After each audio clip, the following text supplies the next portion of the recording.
je m'appelle Alain Harimza, et bon, naturalisé bien sûr, parce que avant je m'appelais Ahmed, mon prénom, quand je suis parti du Maroc.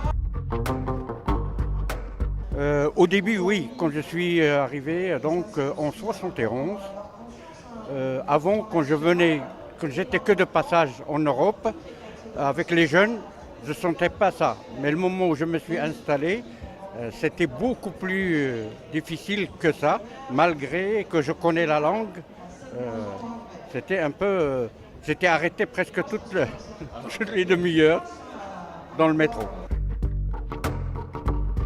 J'ai un peu la peau blindée, moi, de ce côté-là. Et surtout dans la région où je suis, dans l'Aisne, à l'intérieur de la CGT,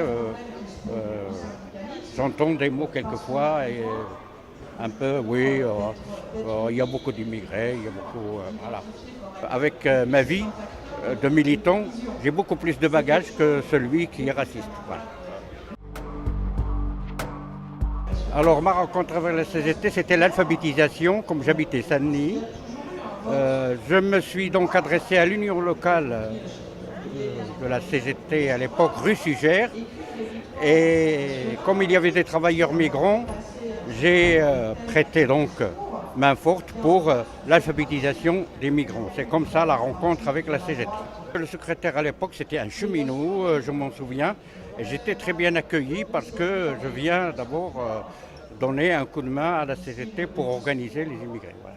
J'ai pris des responsabilités dans la CGT et dans le MRAP aussi, le mouvement contre le racisme et pour l'amitié des peuples. On a créé, c'est l'AFT, c'est une association qui vient de la CGT et particulièrement de Saint-Denis, de l'union locale de Saint-Denis, parce qu'on était nombreux.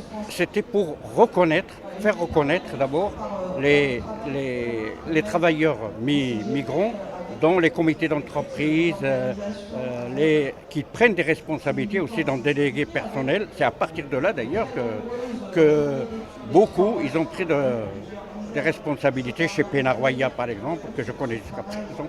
Voilà.